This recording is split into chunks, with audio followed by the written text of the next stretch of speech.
तो कैसे है दोस्तों, आज हम आए थे एक पैकेज का काम करने के लिए। सामने पैकेज ऐसी है, मेड इन दुबई।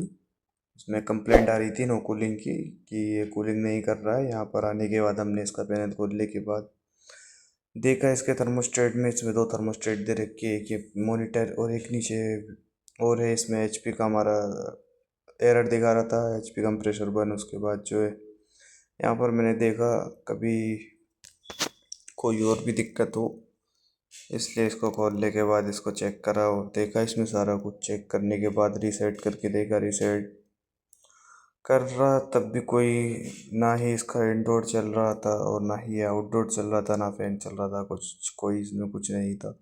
उसके बाद इसके फंक्शन में देखा, फंक्शन में भी सारा कुछ ठीक था। ये मॉनिटर में ये सब चेक करने के बाद मॉनिटर में आप देखिए एचपी कंप्रेसर 2 का एरर आ रहा है। तो इस एरर की वजह से कुछ भी नहीं इसमें चल पा रहा था। ये सारे कॉन्टेक्टर है, सारा कुछ नहीं चल रहा है।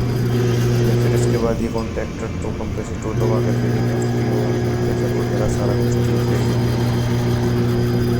तो देख सकते हैं बढ़िया एकदम फ्री कूलिंग हो रही है। इसको कॉन्टेक्टर को प्रेस करेंगे, जो भी है इसमें सारा कुछ है।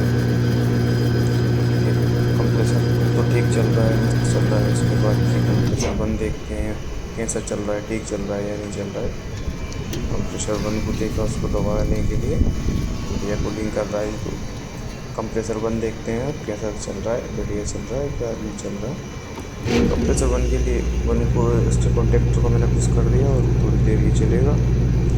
चलने के बाद इसको पता चल जाएगा कि इसका क्या स्थिति है, केस है या नहीं है।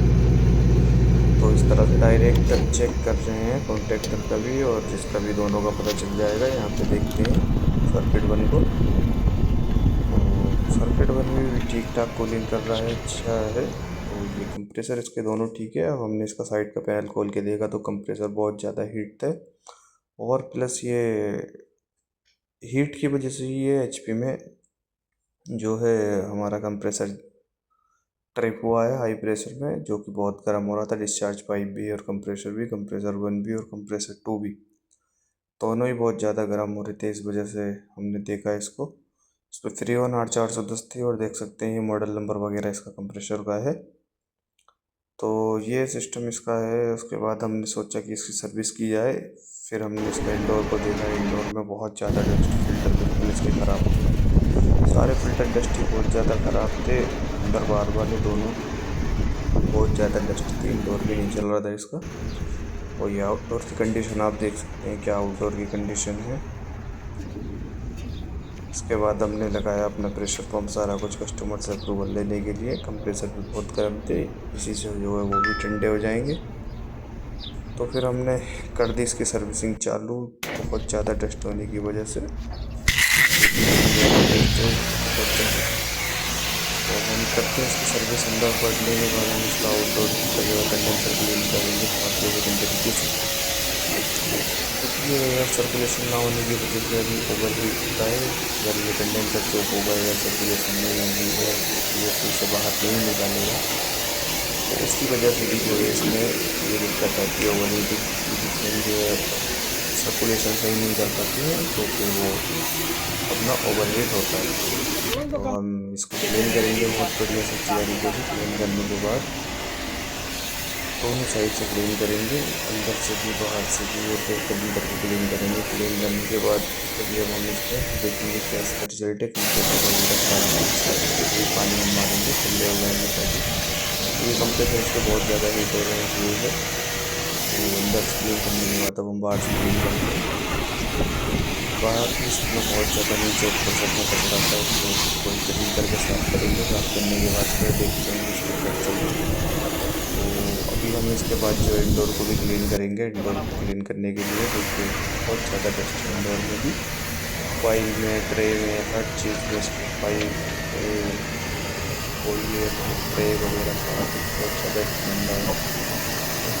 तो ब्रांड ट्रे वगैरह को हम बढ़िया करके अच्छी तरह से इसका क्लीन करेंगे। क्लीन करने के बाद फिर जब हम इसको देखेंगे क्या इसका है क्या नहीं, क्योंकि इसके भी इंडोर के बहुत ज़्यादा फिल्टर दोनों डैमेज है, अंदर बाहर वाले सारे, और बहुत ज़्यादा इसमें डस्ट है।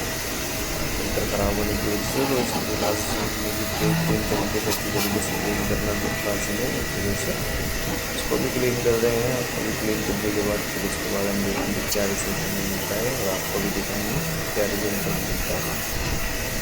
तो इसी तरह से इसको कॉइल को भी बेहतरीन तरीके से क्लीन कर लेंगे। हमारे पास केमिकल वगैरह है नहीं, हम डायरेक्ट विदाउट केमिकल इसको क्लीन कर रहे हैं। तो इसमें डस्ट ना निकलने की वजह से साइड का पैर खोल के इसका अरे अब इसको नहीं क्लीन आएगा भाई। करेंगे, क्योंकि बेहतरीन तरीके से क्लीन करना ये बहुत ही ज़रूरी है। अगर बेहतरीन तरीके से क्लीन नहीं होगा फिर इसके कॉइल में जो ये कचरा है सारा कुछ चला जाएगा कचरा कॉइल में वापस से, और इस वजह से हम इसको क्लीन करेंगे बेहतरीन ये। तो ये क्लीन करना भाई जी ज़रूरी है सारा कुछ, बिना क्लीन करे जो है मैंने आपको बताया कि जैसे आउटडोर का सिस्टम है वैसे ही इसका सिस्टम है।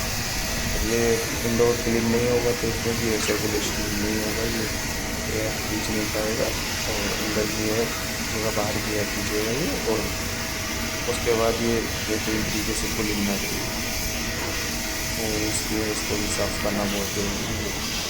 तो ये हवा का फ्लो इससे बढ़ता है सफाई करने से, और मोटर वगैरह का प्रेशर बढ़ता है अगर फिल्टर वगैरह नए हों तो। और इसके फ़िल्टर मैं आपको दिखाना चाहता हूँ, देखिए भाई कितने इसमें डस्ट है। ये इसका अंदर वाला फ़िल्टर है, इस तरह से इसको ज़मीन पे मारने से इतनी डस्ट है फ़िल्टर के अंदर, बहुत ज़्यादा अनलिमिटेड डस्ट है। और इसको भी हम बेहतरीन तरीके से झाड़ के पानी साफ़ करेंगे बेहतरीन तरीके से। 3 फ़िल्टर हैं, तीनों हम इसी तरह से जब तक इनकी धूप पूरी नहीं निकल जाएगी इनको साफ़ करेंगे बेहतरीन तरीके से। उसके बाद सगाल कुल्लू बैल ये काम कुल्लू करने शेक के बाद चालू किया ऐसे कुल्लू सारा कुछ मुकैफ कंप्लीट सोफ किया, लगा कैपिची मॉइस्चर का बेहतरीन चल रहा था, लेकिन जैसे सितंबर तमाम प्राइस आ रही थी इसमें, कहानी आज़ा तो सगाल क्योंकि कुल्लू हमारे शेक फिल्टर खराब है उसकी वजह से भी ये, और भी वर्किंग हमारे ऐसे